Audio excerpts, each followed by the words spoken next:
பணத்திற்கும் பதவிக்கும் ஆசைப்பட்டு எஸ்பி வேலுமணி கடும் கோபத்திலே எடப்பாடி அதிமுக தரப்பினர். நண்பர்களே, அதிமுக தொண்டர்களாக இருந்தீங்க அப்படின்னா மறக்காம நம்ம சேனலை சப்ஸ்கிரைப் பண்ணிட்டு இந்த வீடியோக்கு ஒரு லைக் பண்ணிருங்க. அனைத்திந்திய அண்ணா திராவிட முன்னேற்ற கழகத்தை பொறுத்த வரைக்கும் பொதுச் செயலாளர் என்ன சொல்கிறாரோ அதற்குத்தான் அனைவருமே கட்டுப்பட்டாக வேண்டும். ஆனால் தற்சமயம் இந்த நடந்து முடிந்த சட்டமன்ற தேர்தலுக்கு பின்பு அதிமுக 2 துண்டுகளாக உடைந்திருக்கிறது. அதிலையும் குறிப்பாக சி.வி. சண்முகம், எஸ்.பி. வேலுமணி, அதுக்கு அடுத்தபடியாக எம்.ஆர். விஜயபாஸ்கர், அதே போல சி. விஜயபாஸ்கர், அது இப்படிப்பட்ட முக்கியமானவர்கள் புறம் ஒரு அணியாக தனியாக பிரிந்து செயல்பட ஆரம்பிச்சிருக்காங்க. அதோடைய விளைவுகள் தான் இன்றைய தினம் சட்டமன்றத்தில் எதிரொலித்தது அப்படின்னே கூட சொல்லலாம்.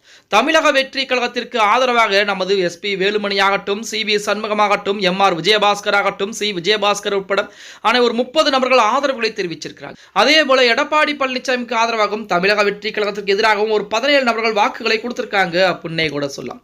மொத்தமாக நம்பிக்கை வாக்கெடுப்பின் அடிப்படையிலே தமிழக வெற்றி கழகத்திற்கு 144 தொகுதிகளும், அதாவது 144 சட்டமன்ற உறுப்பினர்கள் ஆதரவும், அதே போல எதிர்ப்பு என 22 பேரும், நடுநிலை என 5 பேரும் வாக்குகளை கொடுத்திருக்காங்க. இப்ப இந்த 30 நபர்களும் வாக்குகளை கொடுக்கவில்லை என்றால் என்ன நடந்திருக்கு? அதாவது 144 என்பது 114 தொகுதிகளாக வந்திருக்கும். பெரும்பான்மை என்பது நிரூபிக்க முடியாமல் தமிழக வெற்றி கழகம் தவிக்கக்கூடிய ஒரு சூழல் என்பது இருந்திருக்கும். அடுத்து மறுபடியும் நம்பிக்கை வாக்கெடுப்புக்கு வாய்ப்புகள் என்பது இருக்கிறது. அந்த நேரத்திலே அதிமுகவுடைய பேச்சுக்கு தமிழக வெற்றி கழகம் கட்டுப்பட்டுத்தான் ஆக வேண்டும்.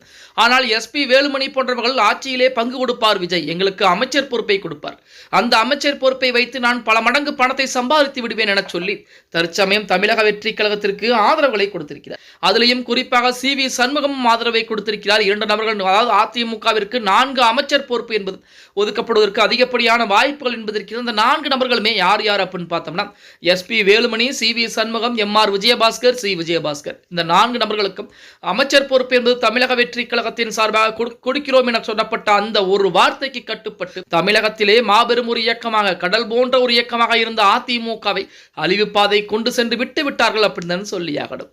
இன்று பொதுச்செயலாளர் பதவியில் இருக்கக்கூடிய எடப்பாடி பழனிசாமியுடைய பேச்சை மதிக்காமல் சட்டமன்றத்திலே தனியாக செயல்பட்டு தன்னுடைய பதவிக்கும் பணத்திற்கும் ஆசைப்பட்டு தற்சமயம் எஸ்.பி. வேலுமணியாகட்டும் மற்ற முக்கியமானவர்களாகட்டும் தமிழக வெற்றி கழகத்திற்கு ஆதரவுகளை கொடுத்திருக்காங்க. இனி வரக்கூடிய நாட்களில் அவர்கள் அனைவரும் அதிமுகவிலிருந்து நீக்கப்படுவார்கள் அப்படின்னே கூட சொல்லலாம். அப்படி நீக்கப்பட்டால் அதிமுகவாக இருக்குமா அப்படின்னா வாய்ப்புகள் என்பது கிடையாது. ஏன்னா ஒவ்வொரு பகுதியிலும் அவர்கள் முக்கியமான ஒரு தலைவராக இருந்து கொண்டிருக்காங்க. அப்படி இருக்கக்கூடிய ஒரு சூழலில் அதிமுக அவர்கள் நீக்கப்பட்டால் கண்டிப்பாக அதிமுக 3ஆம் இடம் 5ஆம் இடத்திற்கு கூட தள்ளப்படக்கூடிய சூழல் என்பதுதான் இருக்கிறது அப்படின்னே கூட சொல்லலாம்.